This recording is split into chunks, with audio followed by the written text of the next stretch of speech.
5 rumah hangus terbakar di Kampung Hollywood, Mariso.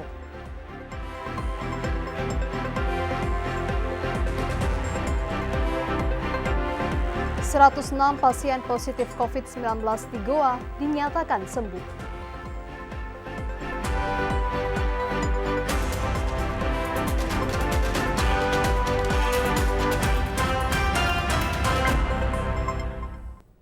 Assalamualaikum warahmatullahi wabarakatuh. Saya Yuligiarto kembali hadir dengan sejumlah informasi yang telah dirangkum oleh tim redaksi kami. Kita awali Sulawesi Selatan hari ini dalam segmen berita utama.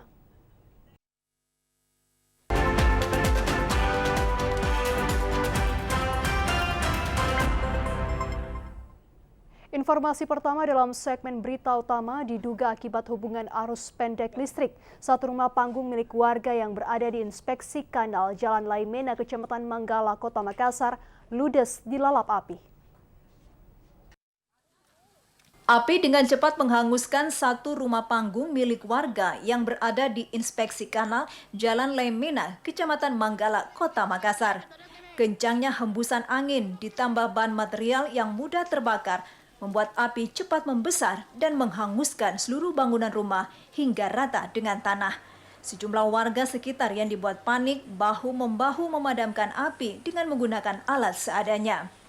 Api baru dapat dipadamkan 1 jam pasca kejadian setelah 6 unit mobil pemadam kebakaran Kota Makassar dikerahkan ke lokasi dan langsung memadamkan titik api. Belum diketahui pasti penyebab kebakaran, namun dugaan sementara akibat hubungan arus pendek listrik. Ini dari kejadian ini? Jam 11:11. Ada berapa rumah ini, Neng? Satu rumah. Satu rumah. Penyebabnya apa kira-kira, Neng? Belum diketahui karena belum ambil data. Koslet. Dugaan sementara koslet. Koslet ya? Kalau ini rumah ditinggali atau seperti apa tadi kejadian? Ditinggali. Nah, ada pemilik rumah. Ada pemilik Jejarnya. Atas nama Jejarnya. Jejarnya. Berapa orang katanya dalam tadi pas kejadian? Belum diketahui, tidak ada informasi. Belum ada informasi. Kayaknya rumah lagi kosong. Kembali kosong ya. Meski tidak ada korban jiwa dalam peristiwa ini, lantaran rumah ditinggal pergi pemiliknya, namun kerugian ditaksir mencapai puluhan juta rupiah. Lantaran seluruh bangunan rumah ludes dilalap si jago merah. Mustamin Mustari melaporkan. Kebakaran terjadi di perkampungan Hollywood, Jalan Nuri Baru, Kecamatan Mariso, Kota Makassar, menghanguskan 5 rumah milik warga. Api berhasil dipadamkan setelah 17 unit armada dikerahkan ke lokasi kejadian. Warga kampung Hollywood Jalan Nuri panik atas kebakaran yang terjadi secara tiba-tiba Rabu sore. Pasalnya, api dengan cepat melalap beberapa rumah panggung milik warga. Sulitnya akses jalan masuk ke lokasi kejadian sempat menyulitkan petugas pemadam mencapai titik api.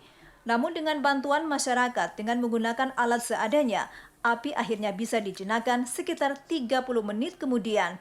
Setelah 17 unit armada pemadam kebakaran dikerahkan ke lokasi untuk memadamkan api. Akibat kejadian ini, setidaknya 5 kepala keluarga harus kehilangan tempat tinggal.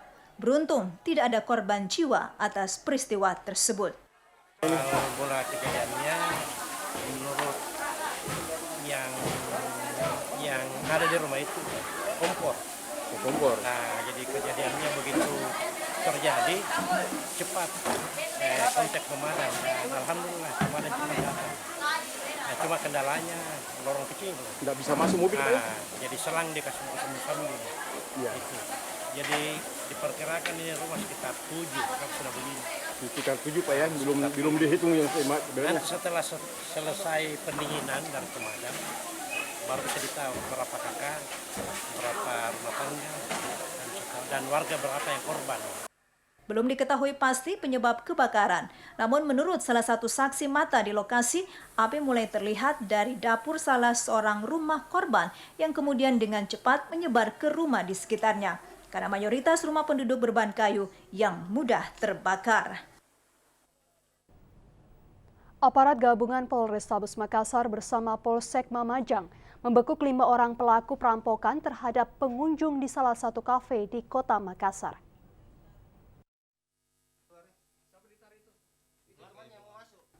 Beginilah video CCTV di salah satu kafe Jalan Serigala, Kota Makassar saat sejumlah pelaku tiba-tiba menerobos masuk dengan membawa senjata tajam langsung menyerang pengunjung yang berada di dalamnya.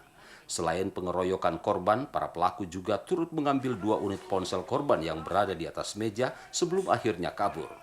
Berdasarkan penyelidikan dari video tersebut, aparat gabungan dari Polrestabes Makassar bersama Polsek Mamajang yang mengetahui keberadaan salah satu pelaku langsung melakukan penggerebekan di sebuah rumah kawasan Jalan Lompo Batang, Makassar.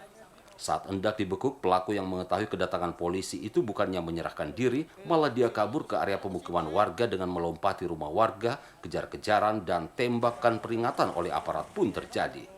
Namun anggota yang telah mengepung area tersebut menciduk pelaku yang tengah bersembunyi di sebuah rumah.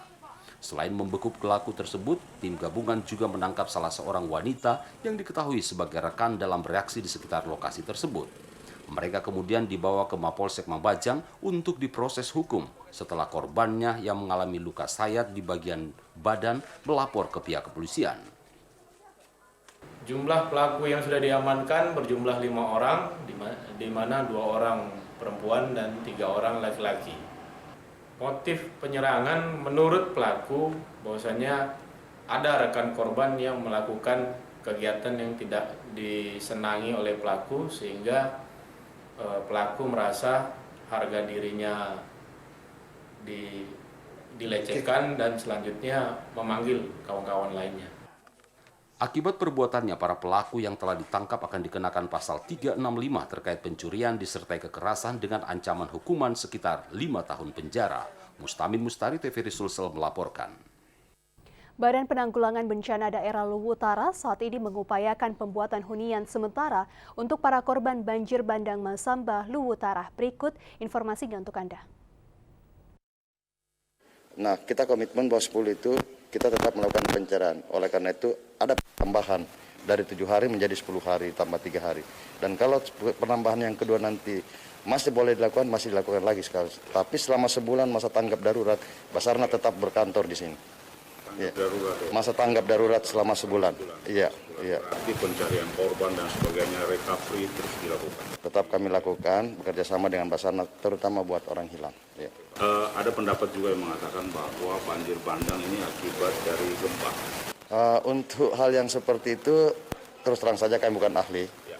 Tapi informasi yang kami dapatkan memang ada pengaruh karena kita dilalui oleh alur Palu Koro. Palu Koro itu melintas di wilayah kita. Iya. Hunian sementara, Pak. Iya. Karena ada titik-titik yang ditempatkan untuk hunian sementara. Baik.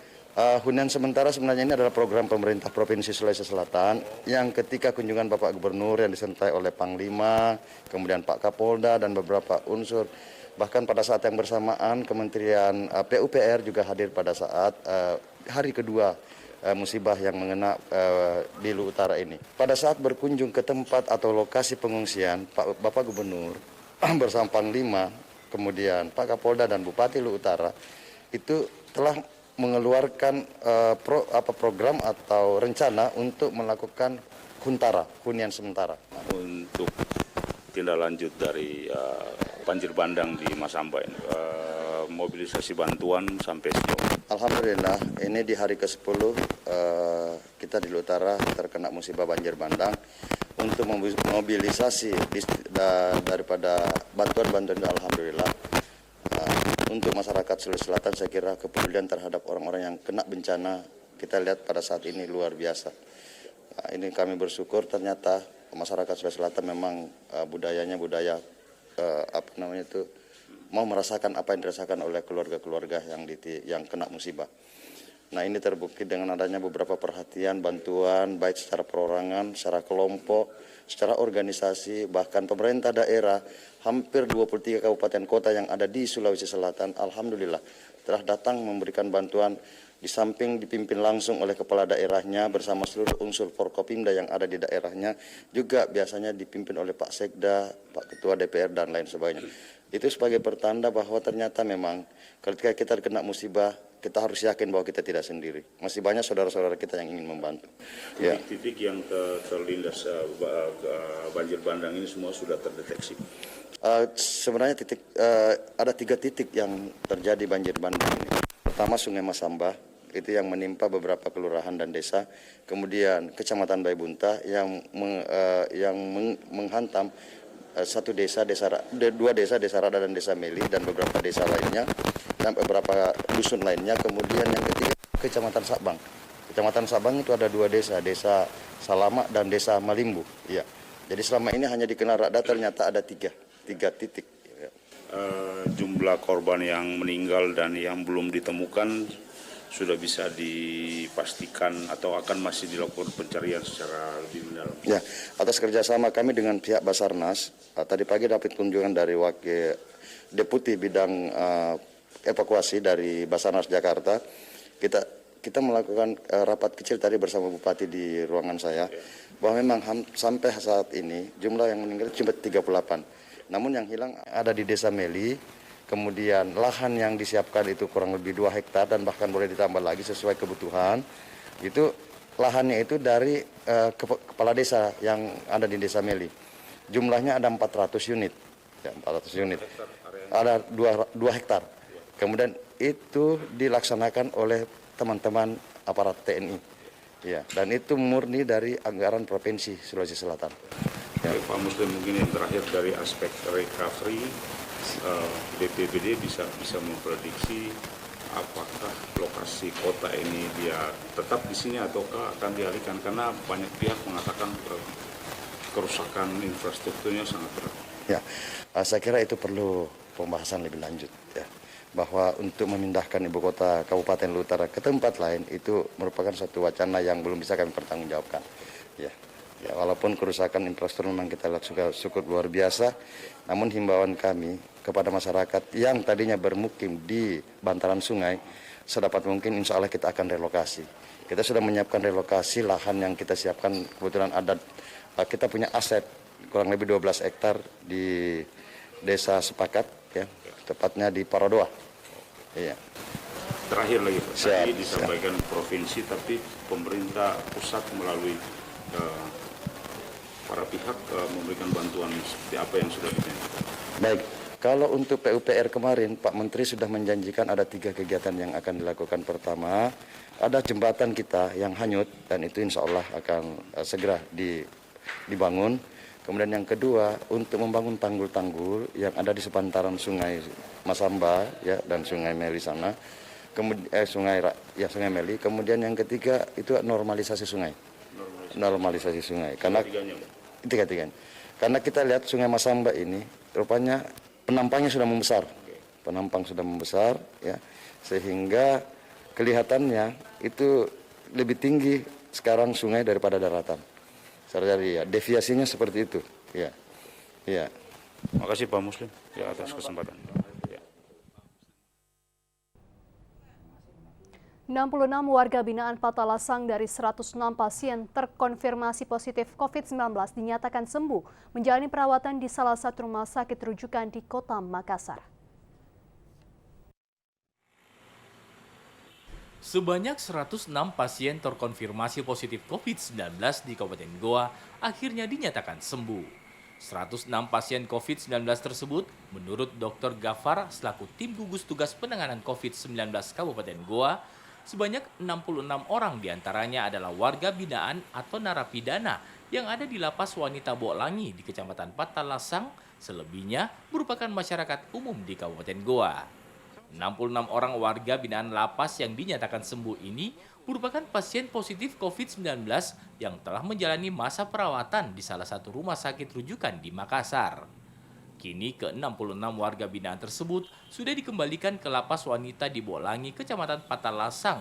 Sementara sisanya yang dinyatakan sembuh merupakan masyarakat Kabupaten Goa yang sebelumnya juga telah menjalani isolasi di hotel dan ada beberapa yang dirawat di rumah sakit. Angka kesembuhan di Kabupaten Goa terus menunjukkan peningkatan. Pekan ini ada sejumlah pasien terkonfirmasi positif 19 hampir dipastikan selesai menjalani perawatan dan masa isolasi dan dapat pulang. Pekan ini diperkirakan ada 48 orang dari warga binaan Lapas Bolangi telah lepas masa isolasi dan diharapkan selesai. Mereka termasuk orang yang tanpa gejala OTG dan akan dikembalikan ke lapas.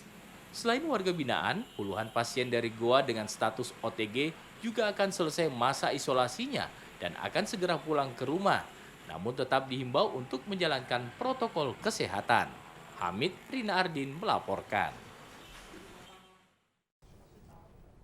Wakil Ketua DPRD Kota Makassar mengimbau kepada pemerintah Kota Makassar untuk tidak menyerah dalam menegakkan protokol kesehatan di tengah masyarakat.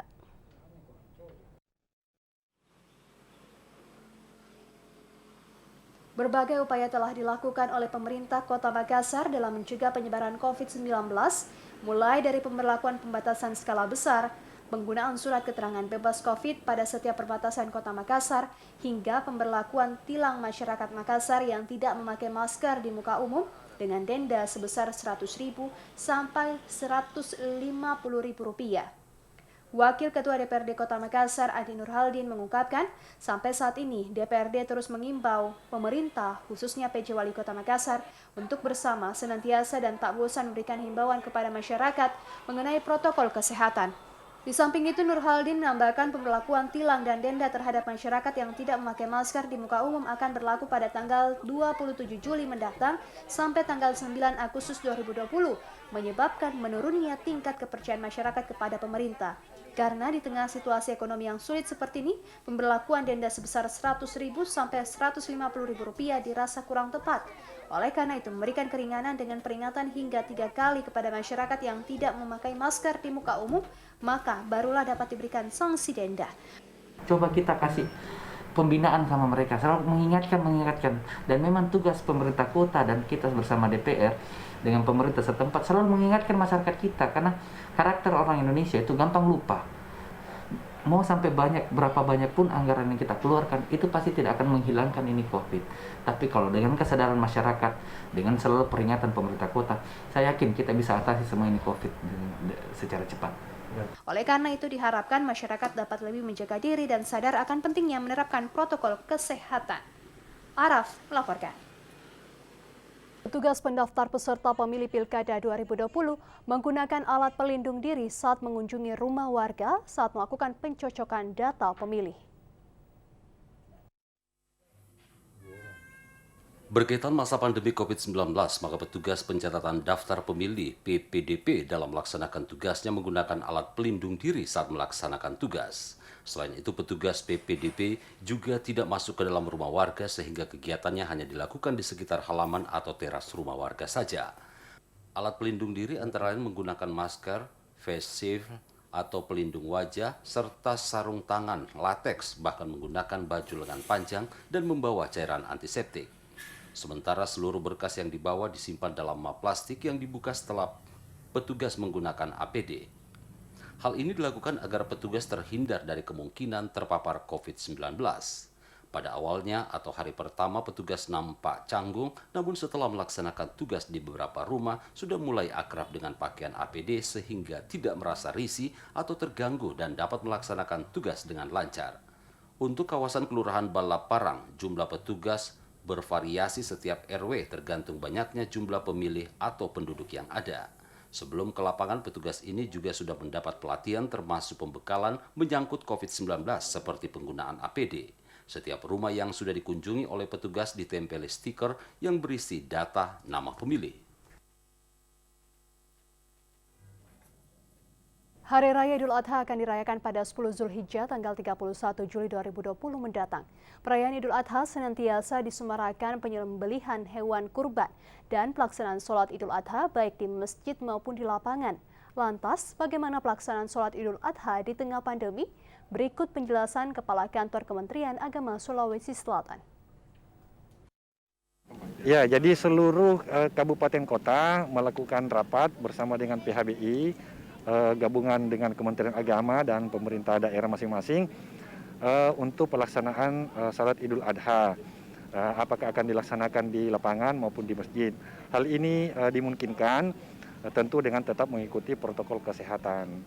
Oleh karenanya setiap saat kita mengajak dan menghimbau serta mengingatkan kepada semua kita supaya tetap memperhatikan social distancing, cuci tangan, pakai masker kemana-mana. Dan kita berharap ya mudah-mudahan suasana dan situasi ini cepat normal kembali. Demikian.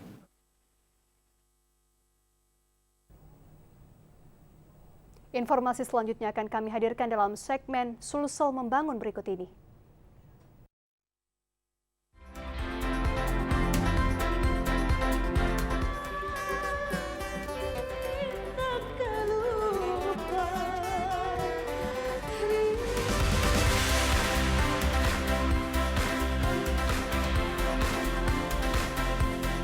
Nah, nanti kita tanya-tanya lagi dengan Kanang ya. Sini, iya, selingi pemsek kelong, baturi.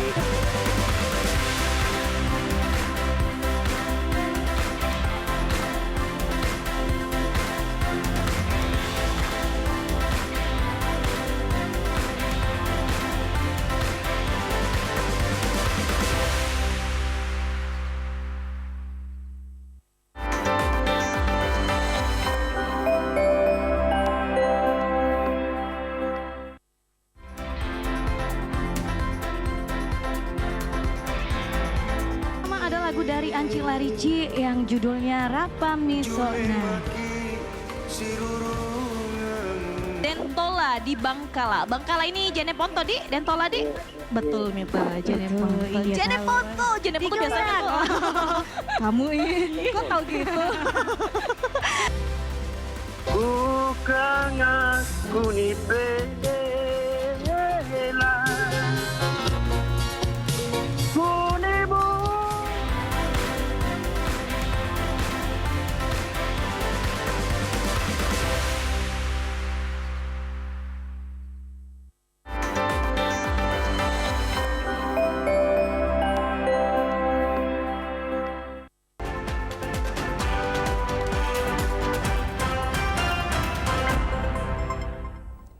Saudara, guna memaksimalkan penyaluran bantuan dan relawan kemanusiaan dalam membantu korban banjir bandang Masamba Kabupaten Luwu Utara, Wakil Ketua DPR RI Haji Rahmat Gobel mempercayakan Andi Yuslim Patawari sebagai Ketua Tim Relawan di wilayah Sulawesi Selatan. Cukup parahnya kondisi banjir bandang yang terjadi di Masamba, Kabupaten Luwu Utara membuat sejumlah instansi pemerintah, swasta maupun perorangan merasa terpanggil untuk membantu guna meringankan beban derita yang dialami warga korban banjir. Upaya rehabilitasi terus dilakukan instansi terkait bersama tim relawan kemanusiaan guna memulihkan kondisi pasca banjir bandang. Kini warga korban banjir telah berada di tempat-tempat pengungsian dan sangat membutuhkan bantuan. Sebagai wujud kepedulian terhadap korban musibah banjir bandang Masamba Kabupaten Luwu Utara, Wakil Ketua DPR RI H. Rahmat Gobel terpanggil menyalurkan bantuan kemanusiaan yang sangat diperlukan bagi warga yang saat ini masih berada di pengungsian. Guna memaksimalkan penyaluran bantuan dan relawan kemanusiaan dalam membantu korban banjir bandang Masamba Kabupaten Luwu Utara, Wakil Ketua DPR RI Rahmat Gobel mempercayakan Andi Yuslim Patawari sebagai Ketua Tim Relawan di wilayah Sulawesi Selatan. Aksi Peduli Masamba tahap kedua melibatkan sekitar 30 orang relawan bencana yang akan mengawal bantuan bagi korban bencana Masamba. Bantuan tersebut berupa kelengkapan wanita dan bayi, obat-obatan, perlengkapan tidur berupa kelambu dan sarung, makanan siap saji dan ikan kaleng, 10 unit alat penampungan air, serta tambahan 2 unit ekskavator. Kita akan kirim tandon untuk air. Kenapa? Karena di sana membutuhkan sarana air bersih. Di sini ada pakaian dalam untuk wanita, anak-anak, ada ikan kaleng, ada selimut, ada kelambu yang menurut kita berdasarkan laporan tim di lapangan adalah suatu kebutuhan mendesak saat ini. Tim relawan peduli Masamba yang dikoordinir Andi Yuslim Patawari akan menjalankan misi kemanusiaan dengan tetap menerapkan protokol kesehatan di tengah pandemi COVID-19 di Kabupaten Luwu Utara. Hanto Asdar, TVRI Sulsel melaporkan. Sebagai wujud kepedulian terhadap korban musibah banjir bandang yang memporak-porandakan Kabupaten Luwu Utara, Wakil Ketua DPR RI Haji Rahmat Gobel menyalurkan bantuan kemanusiaan yang dikomandoi oleh Ketua Tim Relawan di Sulawesi Selatan Andi Yuslim Patawari. Banjir bandang yang melanda wilayah Masamba, Kabupaten Luwu Utara yang merupakan bencana banjir terbesar dalam beberapa tahun terakhir di wilayah Luwu Utara. Banjir akibat luapan sungai yang membawa material lumpur, pohon tumbang yang memasuki perkampungan dan pemukiman warga hingga meluluhlantahkan apa yang dilaluinya. Bahkan dari musibah ini tidak hanya menghanyutkan sejumlah pemukiman dan barang-barang milik warga, juga terdapat puluhan orang ditemukan meninggal dunia dan sejumlah orang masih dalam pencarian tim penanggulangan bencana. Sebagai wujud kepedulian terhadap korban musibah banjir bandang Masamba, Kabupaten Luwu Utara, Wakil Ketua DPR RI Rahmat Gobel terpanggil menyalurkan bantuan kemanusiaan yang sangat diperlukan bagi warga yang saat ini masih berada di pengungsian. Melihat kondisi yang cukup memprihatinkan dari musibah banjir yang dialami warga Masamba serta kebutuhan yang mendesak diperlukan di lokasi bencana, Wakil Ketua DPR RI Rahmat Gobel kembali menyalurkan bantuan tahap kedua. Bantuan yang disalurkan berupa tambahan 2 unit ekskavator, 10 unit penampungan air, makanan siap saji dan ikan kaleng, perlengkapan tidur berupa kelambu dan sarung, kelengkapan wanita dan bayi, obat-obatan serta melibatkan 30 orang relawan bencana. Wikson Yapanto yang merupakan staf khusus Wakil Ketua DPR RI Rahmat Gobel didampingi Ketua Tim Relawan RG di Sulawesi Selatan Andi Yuslim Patawari saat memantau bantuan kemanusiaan yang akan disalurkan ke Masamba mengungkapkan bantuan kemanusiaan sebagai wujud kepedulian Rahmat Gobel terhadap warga yang tertimpa musibah banjir bandang di Masamba, Luwu Utara. Peralatan kan, ini juga terkait dengan obat-obatan juga, kemudian pakaian, dan kemudian kita lihat ini ada tempat penampungan air yang memang sesuai dengan kebutuhan yang ada di daerah tersebut. Nah, karena saya sudah ingatkan Adinda Andi Yuslim Patawari bahwa tolong koordinasi dengan pemerintah setempat. Ya, kebutuhan apa saja yang mereka butuhkan, jangan sampai kita bawa bantuan ya sudah numpuk di sana dan tidak dibutuhkan oleh masyarakat saat. Bantuan tahap pertama telah disalurkan berupa kebutuhan para pengungsi dan puluhan relawan serta mengerahkan peralatan berat berupa ekskavator sebanyak 2 unit. Anto Asdar, TVRI Sulsel melaporkan. Penanganan korban bencana alam di Masamba memerlukan gerakan kepedulian bersama dari berbagai elemen untuk meringankan beban para korban.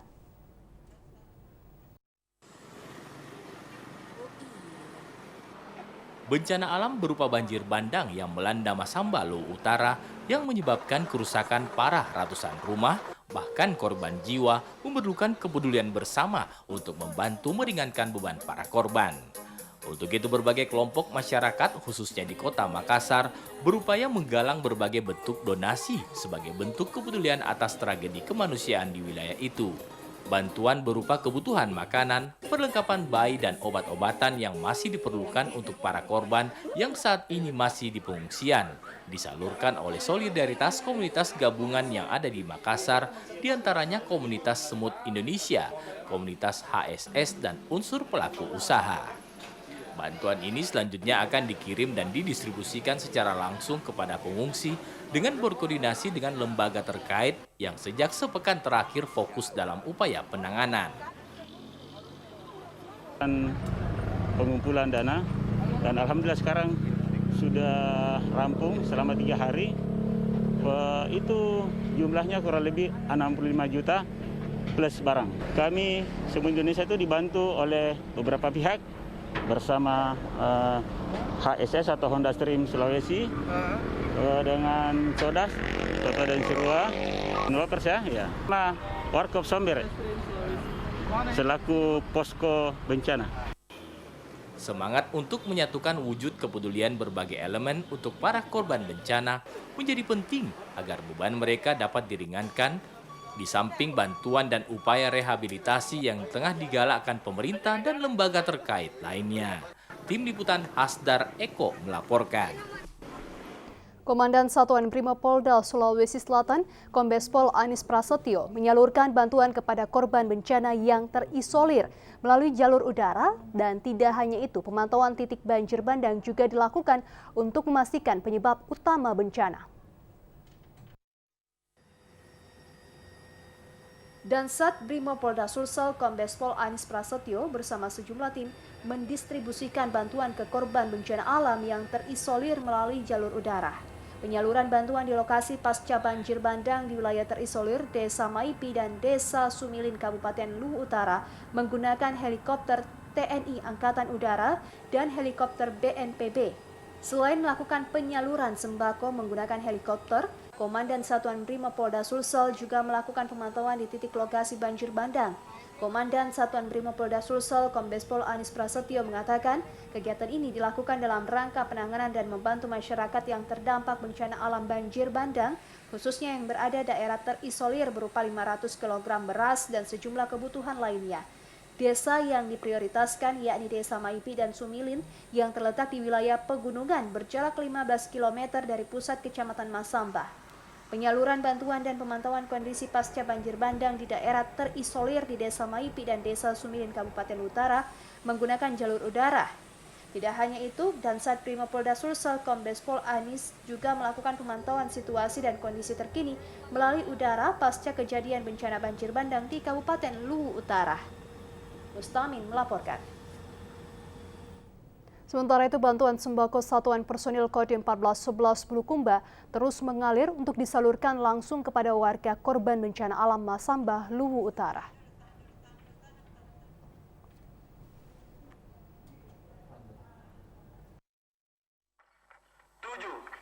Sebagai wujud kepedulian dan kemanusiaan terhadap korban bencana di Masamba, Kodim 1411 Bulukumba mengirimkan bantuan berupa sembako kepada warga yang terdampak bencana banjir bandang di Masamba.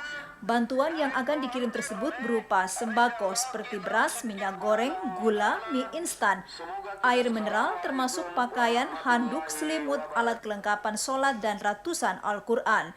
Dandim 1411 Bulukumba, Letkol ARM Joko Triyanto menyampaikan rasa terima kasihnya kepada seluruh personil Kodim 1411 Bulukumba serta seluruh masyarakat yang telah ikut berpartisipasi untuk memberikan bantuan kepada korban bencana alam di Masamba beberapa hari yang lalu. Letkol ARM Joko Triyanto menyampaikan bantuan sembako yang sudah terkumpul di Makodim 1411 Bulukumba akan segera dikirim ke Korem 141 Todopuli untuk disatukan semua bantuan dan dibawa langsung ke Danrem Korem Todopuli. Pertama adalah wanita Katolik yang ada di Bulukumba, berikutnya adalah para bantuan dari kami, para anggota dan juga masyarakat yang kebetulan menitipkan kami untuk dibawa ke Masamba. Mudah-mudahan sedikit yang bisa kita bantukan ini bisa bermanfaat dan memberikan semangat support bagi yang terkena bencana ataupun musibah agar tetap semangat dalam melangsungkan kehidupannya. Ditambahkan pihak Kodim 1411 Bulukumba tetap membuka untuk menerima bantuan berupa sembako untuk warga yang tertimpa musibah banjir bandang di Masamba, Kabupaten Luwu Utara. Dari Bulukumba, Mustari Pardi melaporkan. Kongres Advokat Indonesia atau KAI adalah organisasi advokat pertama dan satu-satunya yang memiliki standar profesi bidang advokat dan memperoleh sertifikasi profesi. Kongres Advokat Indonesia KAI menggelar pengangkatan advokat yang tergabung dalam KAI sekaligus pengambilan sumpah organisasi advokat Sulawesi Selatan. Presiden KAI Advokat Jojo Sanjaya Hernanto dalam sambutannya menegaskan KAI merupakan organisasi advokat yang sah, terdaftar di Kepmenkumham sebagai organisasi advokat yang resmi. Untuk itu para advokat yang tergabung dalam KAI ini terus berupaya untuk lebih menguasai teknologi yang ada saat ini, apalagi di tengah pandemi COVID-19, di mana maraknya orang menggunakan jalur virtual di setiap kegiatannya. Ketua DPD KAI Sulawesi Selatan Muhammad Isra Mahmud SHI CLA CIL dalam pidatonya menyampaikan kepada seluruh DPC KAI di se-Sulawesi Selatan agar tetap solid menjaga marwah advokat Indonesia sebagai profesi officium nobile atau profesi terhormat, bertanggung jawab, jujur, berintegritas, berdedikasi, bermoral, dan profesional. Diharapkan untuk menjalin kerjasama dengan pemerintah daerah dan stakeholder masing-masing demi mewujudkan sinergitas penegakan hukum dan stabilitas roda pemerintahan di Negara Kesatuan Republik Indonesia, terkhusus di daerah masing-masing. Ya tentunya kami mengharapkanlah para advokat yang sudah disumpah, para advokat yang sudah diangkat itu menjadi para advokat yang officium nobile, advokat yang memiliki kehormatan dalam bekerja, profesional di dalam menjalani kewajibannya sebagai pelayan jasa hukum di tengah-tengah masyarakat, memberikan bantuan kepada masyarakat yang tidak mampu, dan juga menjadi pilar kebenaran di negara Republik Indonesia. DPP KAI juga resmi menjalin kerjasama dengan STIH Amsir Parepare dengan penandatanganan MOU oleh Presiden Kongres Advokat Indonesia ADV Haji Jojo Sanjaya Hernanto SHMH CLA CIL dan Bakhtiar Tijang SEMM MH selaku Ketua Yayasan STIH Amsir. Saudara Kepala BNN Tanah Toraja AKBP Natalia Dewi Tonglo mengajak aparat penegak hukum di bidang narkoba untuk mengoptimalisasi hak-hak penyalahgunaan narkoba.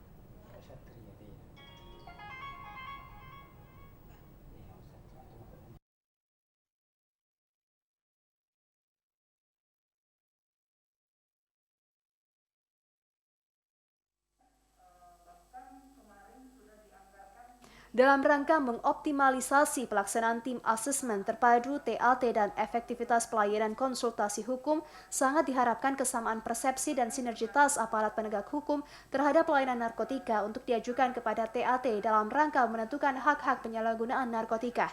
Untuk itu, Kabupaten Tanah Toraja bekerja sama dengan Kepala Rutan Makale, Jaksa Penuntut Kejari Tanah Toraja, Kasat Narkoba Polres Toraja Utara, Kasat Narkoba Polres Tanah Toraja, Kasat Narkoba Polres Nrekang, dan Ramil Makale melaksanakan virtual bersama Kepala Badan Narkotika Nasional RI yang diikuti oleh seluruh aparat penegak hukum se-Indonesia yang membahas tentang optimalisasi TAT terpadu. Kepala BNN Kabupaten Toraja, AKBP Natalia Dewi Tonglo mengatakan, kegiatan ini untuk membangun sinergitas antar penegak hukum dalam penyalahgunaan narkoba. Pertemuan ini kita selenggarakan mengikuti kegiatan di BNN Pusat. Tujuannya untuk menyamakan persepsi antara para penegak hukum terhadap TAT, pelaksanaan TAT terhadap penyalahguna narkotika. Seperti apa yang akan kita laksanakan nantinya ke depan harus persepsinya sama dalam hal penegakan hukum. Diharapkan hasil dari rekomendasi dari TAT ini sangat membantu para penegak hukum dalam memberikan pasal yang dikenakan dan menjadi referensi vonis yang diberikan agar tidak serta-merta para tersangka yang hanya penyalahgunaan narkoba itu berakhir di penjara. Layuk Tangke, TVRI Sulsel melaporkan. Informasi selanjutnya akan kami hadirkan dalam segmen Lintas Daerah. Usai jeda berikut ini, tetaplah bersama kami.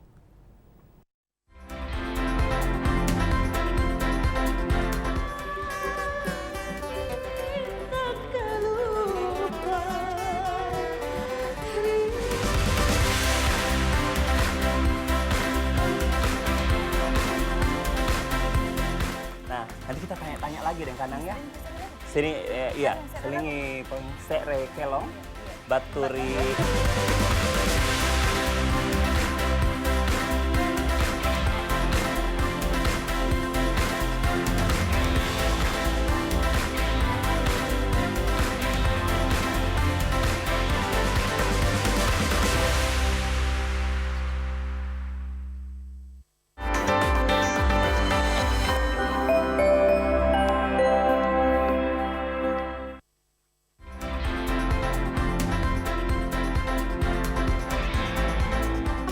Dari Anci Larici yang judulnya Rapa Misona.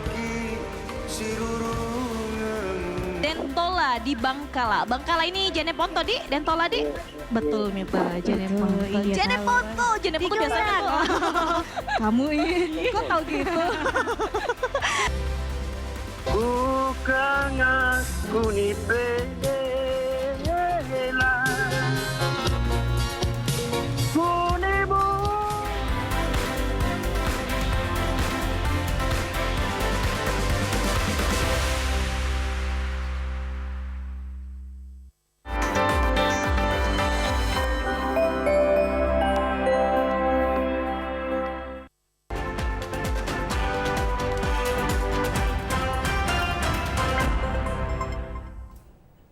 Pemerintah daerah Kabupaten Maros menutup sementara kantor inspektorat dan melakukan sterilisasi kantor yang terletak di Kecamatan Turikale, Kabupaten Maros, pasca adanya 30 ASN yang positif terpapar COVID-19. Bupati Maros HM Hatta Rahman mengatakan ada sekitar 30 orang ASN lingkup inspektorat yang terkonfirmasi COVID-19 berdasarkan hasil swab yang dilakukan pada 17 Juli 2020 dan hasilnya baru keluar pada 19 Juli 2020. Dengan adanya ASN yang positif COVID-19, untuk sementara waktu kantor inspektorat akan dikosongkan dan disterilkan. Bupati Maros Hatta pun meminta para ASN inspektorat yang hasil swabnya negatif tetap diminta untuk masuk kantor dan pelayanan kantor dipindahkan ke gedung Baruga B yang terletak di depan kantor Bupati. Kita semua satu kantor itu kita swab untuk mengetahui apa positif atau tidak. Kalau yang positif kita isolasi di hotel. Nah, kemudian yang tidak positif kita pindahkan berkantor di ruang Baruga sementara, ruang pertemuan Baruga B, ya sampai seminggu. Ya, sambil kantornya kita sterilisasi.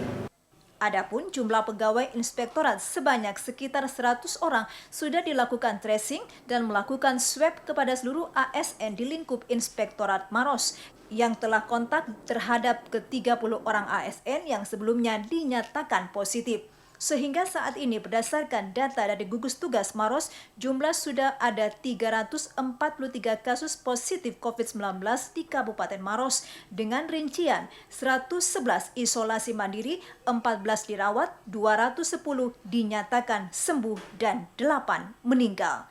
Dari Maros, Herman Kambuna melaporkan.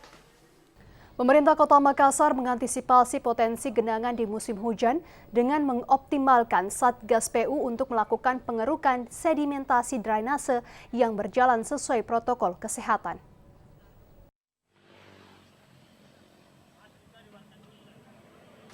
Penumpukan sedimen dan sampah menjadi masalah umum pada sistem drainase kota yang membutuhkan perhatian, karena penumpukan sampah akan berdampak terjadinya banjir dan genangan. Untuk itu, meski di tengah pandemi COVID-19, tim Satgas Drainase Dinas Pekerjaan Umum Kota Makassar tetap menjalankan tugas membersihkan drainase dengan menyasar sejumlah titik yang tersebar di Kota Makassar. Pemerintah Kota Makassar mengambil tindakan cepat sebagai langkah awal Dinas Pekerjaan Umum dengan gencar membersihkan serta mengeruk sedimen di saluran air. Secara berkala, petugas dikerahkan untuk membersihkan drainase yang dilakukan secara masif untuk meminimalisir terjadinya genangan saat musim hujan di Kota Makassar. Dari sejumlah lokasi, salah satunya di depan kantor TVRI Sulsel, terlihat petugas PSDA drainase mengangkat endapan sedimen yang bercampur pasir, batu, serta sampah dari dasar saluran air. Pengerukan drainase ini dilakukan dengan tetap memperhatikan protokol kesehatan pencegahan COVID-19, sehingga meski harus bekerja di saat pandemi COVID-19, mereka tetap diminta menjaga kesehatan dan tetap aktif bekerja sesuai tugasnya. Deslin melaporkan. Kalung antivirus hasil pengembangan kementerian siap diproduksi massal. Selain menjadi solusi pencegahan penyebaran COVID-19, pengembangan ini diharapkan bisa mendorong petani membudidayakan tanaman eukaliptus.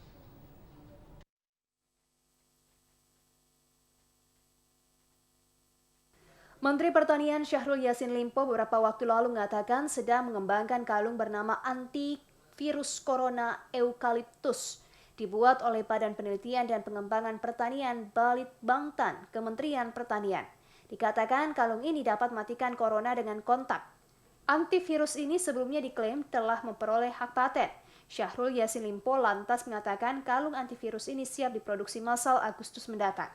Menurut Kepala Bidang Sarana dan Prasarana Dinas Tanaman Pangan Hortikultura, bahwa hal ini tentu membanggakan dan menjadi angin segar masyarakat Indonesia ada solusi untuk COVID-19 yang ditemukan oleh putra bangsa. Selain itu, penemuan ini dapat memberikan semangat bagi para petani untuk mengembangkan tanaman eukaliptus sehingga dapat meningkatkan perekonomian petani. Ada penemuan-penemuan seperti ini, tentu ada gairah dari masyarakat kita untuk mengembangkan eukaliptus ini. Ya.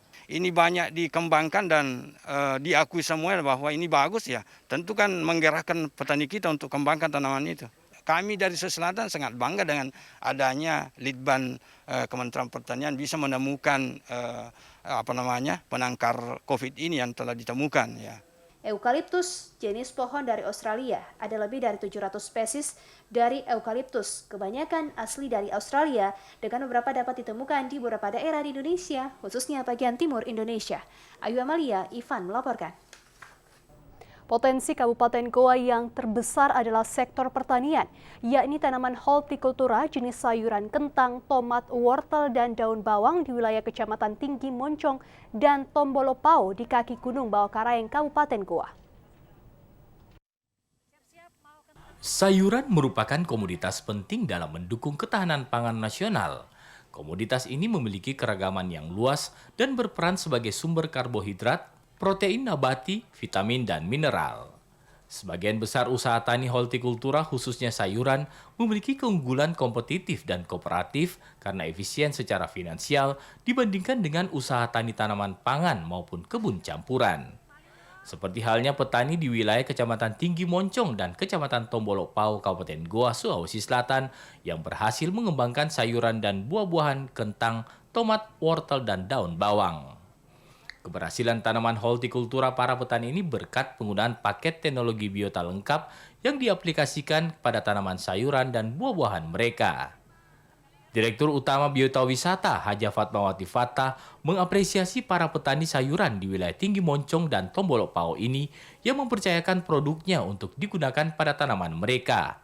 Salah seorang petani, Haji Kasri, menjelaskan penggunaan paket teknologi biota pada tanaman sayuran dan buah-buahan miliknya, hasil panennya meningkat, serta produk ini ramah lingkungan. Di dua kecamatan ini, yaitu Tinggi Moncong dan Tombolopao, itu sudah hampir dikata sangat dikenal namanya pupuk biota tani ini.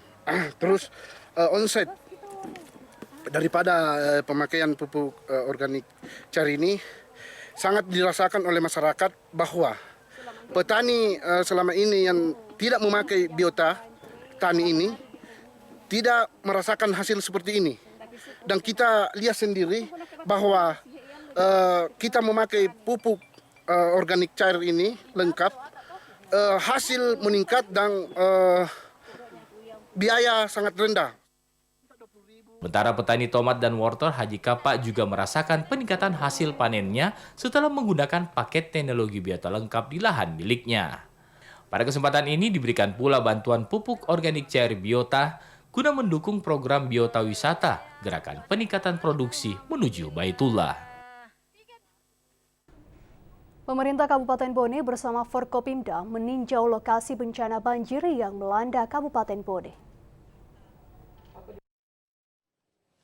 Jajaran Forkopimda Kabupaten Bone meninjau korban banjir yang melanda Kabupaten Bone, khususnya di wilayah Bone Utara, yakni Kecamatan Ajangale, Dua Bucoy, Telus Tengai, dan Kecamatan Cenrana.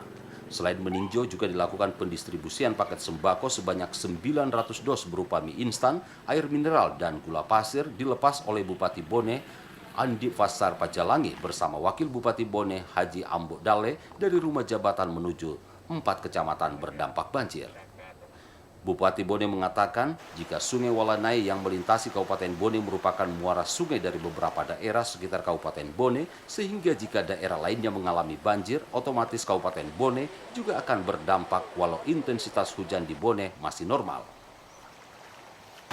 Kalau ini bisa dipengerukan, saya kira itu bisa menjawab solusinya. Dan pernah ada program proyek dari PU Pusat, Kementerian PU, untuk pengerukan. Untuk itu mungkin diharapkan kepada pemerintah pusat untuk melanjutkan revitalisasi Danau Tempe dan terus sampai kepada Sungai Cenrana. Masyarakat lebih berharap adanya solusi pemerintah pusat dan provinsi rehabilitasi Sungai Walanai agar tidak setiap tahunnya mengalami banjir. Safri Asis, TVRI Sulsel melaporkan. Relawan Lembang Kabupaten Pindrang membagikan langsung sumbangan paket sembako kepada ratusan warga korban banjir bandang Kabupaten Luwu Utara. Bantuan logistik berupa paket sembako, makanan siap saji, minuman air mineral, tenda, selimut, perlengkapan bayi, dan pakaian layak pakai dibagikan langsung kepada ratusan warga korban banjir bandang yang masih bertahan di rumahnya masing-masing.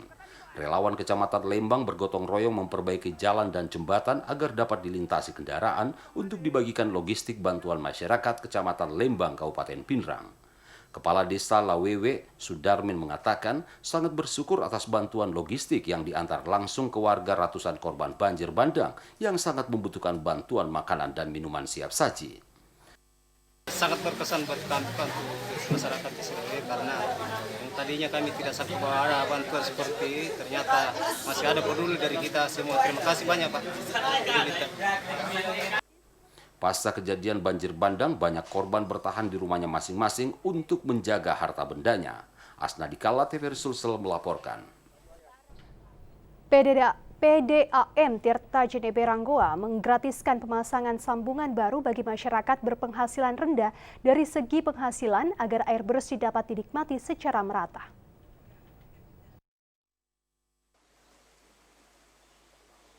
Perusahaan daerah air minum PDAM Tirta Jenebe Ranggoa kembali memberikan kemudahan bagi warga yang kurang mampu yang masuk dalam kriteria masyarakat berpenghasilan rendah atau MBR untuk menjadi pelanggan. Direktur Utama PDAM Goa Hasanuddin Kamal mengatakan, program pemasangan sambungan baru ini tidak dipungut biaya alias gratis bagi masyarakat berpenghasilan rendah MBR atau warga yang tergolong kurang mampu. Namun syaratnya harus warga yang tergolong kurang mampu dari segi penghasilannya. Sejak 2017 lalu, pihak PDAM Goa telah mengusulkan ke Kementerian PUPR sebanyak 1.050 kepala keluarga. Namun yang diterima hanya 1.015 kakak. Masyarakat yang masuk dalam program ini akan dibekali stiker bertanda pemasangan gratis sesuai nama dan alamat penerima program. Program yang bersentuhan dengan masyarakat berpenghasilan rendah ini sudah berjalan sejak awal bulan Juni dengan realisasi 40% dan diupayakan akan rampung pada Agustus mendatang.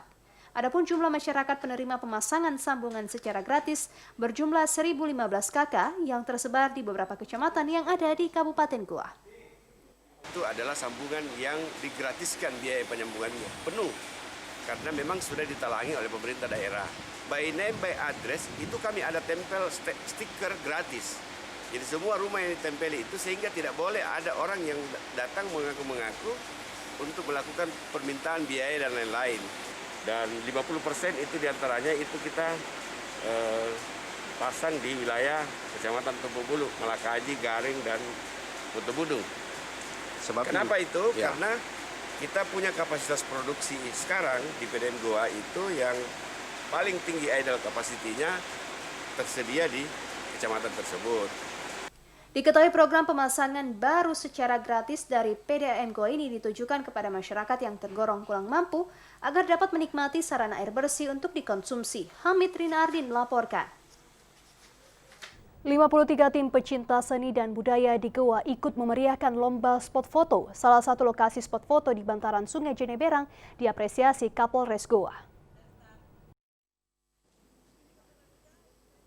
Spot foto inilah yang mendapat apresiasi Kapolres Goa, Boy F. Samola saat mengawali pelaksanaan penilaian lomba spot foto yang digelar Polres Goa dalam rangkaian Hari Ulang Tahun Bayangkara ke-74.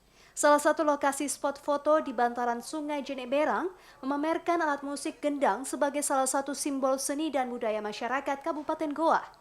Tidak hanya memajang sejarah gendang di Kabupaten Goa, lokasi spot foto ini juga menyerukan kepada masyarakat untuk melawan COVID-19 serta pilkada aman dan damai melalui spanduk dan baliho. Hal inilah yang mengundang kekaguman setiap orang yang mengunjungi lokasi ini. Apalagi spot foto dibangun para pemuda gabungan dari KNPI Goa, HMI Goa, dan PMII Goa. Menurut Kasubag Humas Polres Goa AKP M. Tambunan, lomba spot foto dalam rangka memperingati Hari Bayangkara ke-74 ini sebagai bentuk dukungan kepada pemerintah dalam mengembangkan seni dan budaya di Kabupaten Goa dengan melibatkan peran pemuda. Ada 53 tim yang mengikuti lomba spot foto yang digelar Polres Goa ini dan akan dilakukan penilaian dari tim penilai intern maupun ekstern.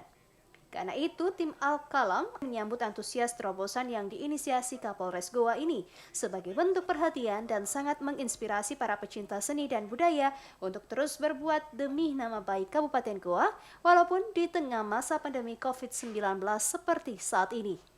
Jadi tujuan ini untuk mengangkat pariwisata dan budaya yang ada di Sulawesi Selatan, khususnya Kabupaten Goa.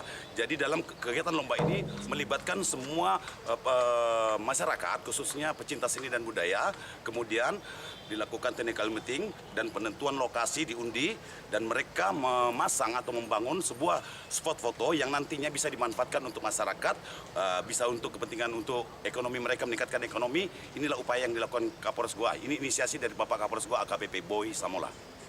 Dari kegiatan ini sangat membuka nilai berpikir secara berkesenian kita, karena selama ini kegiatan seperti ini belum pernah dilaksanakan, dan baru saat ini kami juga mengapresiasi dari ide dari Bapak Kapolres Goa Boy Samola atas kegiatan ini. Seluruh hasil karya para pecinta seni dan budaya akan diserahkan kepada pihak pengelola yang berada di lokasi spot foto, agar bangunan spot foto dapat dirawat dan dilestarikan untuk menarik wisatawan di Kabupaten Goa, sekaligus untuk meningkatkan ekonomi masyarakat. Hamid Rina Ardin melaporkan. Saudara, terima kasih Anda telah menyaksikan Sulawesi Selatan hari ini. Saya Ayu Legiarto, mewakili kerabat kerja yang bertugas, mengucapkan terima kasih atas kebersamaan Anda. TVRI Media Pemersatu Bangsa, sampai jumpa.